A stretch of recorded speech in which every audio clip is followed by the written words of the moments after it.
Ngayon nga pala guys ay gumagawa tayo ng solar setup lang for emergency, and ito yung ginawa natin. Ang ginawa natin is meron tayo na charger na type C na ginat-ngat ng daga guys, ginat-ngat niya ng daga. Ito yung mga ginat-ngat ng daga pero gitna lang yung may damage, and ang ginawa ko guys, pinutol ko siya sa kalahati kasi yun yung nangat-ngat, and ito yung input kung saan papasok yung kuryente. At ito naman yung output kung saan lalabas yung kuryente. Pag full charge na to guys, pwede tayo magsaksak sa kanya. And kunwari wala tong laman. Wala tong laman, di ba? Kunwari wala tong laman. Lobat yung ating lobat to. Kunwari lobat yan. Tapos ngayon nagcha-charge pa rin siya sa solar. And lobat yung ating minipan. Kunwari lobat yung minipan natin. Pwede natin itong ilagay dito. And magcha-charge na yung minipan natin habang nagcha-charge din yung solar, yung ating power bank, which is ito yung pinaka-battery natin. So guys, ito yung ginamit ko na module. Ito, pwede ko siyang gamitin sa cellphone, like ito guys. Gagamitin ito sa cellphone. Kunwari, ito yung cellphone. Ito yung cellphone. Ito. Yan. Kunwari lobat tayo ngayon, and yan guys, nagka-charge siya. Yung kakalabasan niya habang may araw, magka-charge yung ating pinaka karga ng battery. Pwedeng battery ng motor, jeep, or kahit anong battery meron kayo. Tapos dito nagka-charge din yung inyong appliances.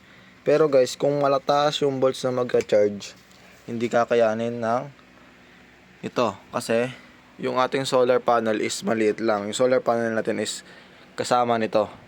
So guys, ang ginawa ko dito para mag-charge siya, nag-series ako doon. And pag umaga, pwede ko siyang ilagay dito pag lobat to. And pag nilagay ko dito to, magka-charge naman siya. Try natin. And yan, nagka-charge siya dito guys.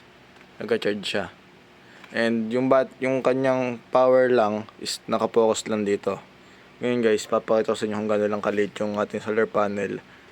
Kasi mag-depends yun sa solar panel natin kung gaano kataas yung watts na makukuha natin. Pag mataas yung watts natin, mataas yung kuryente, kaya niyang supplyan lahat pababa. Pero kung hindi, kailangan tanggal natin to guys, itong sa ilaw natin. Pagkatanggal natin yan, dito siya magdidiretso. Yan, kasi kaya niya na supplyan to at saka to. Kita nyo guys, 76 na.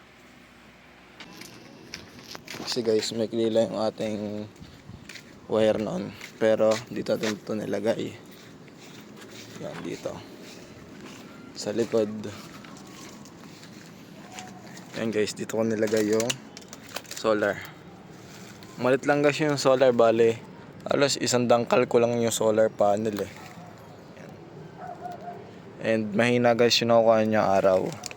Kung malakas yung nakukuha niya araw, mas malakas din yung makukuha niya na kuryente, like yung watts. And ang balot natin guys is mag-upgrade tayo ng solar panel, or magsisiris tayo, magdagdagan natin ng solar panel doon. Tapos kukuha tayo ng pang ng watts para pare-pare sila ng volts na makukuha. So guys, kung gusto nyo guys nung module na converter natin, ilalagay ko lang sa baba yung link. So bye guys.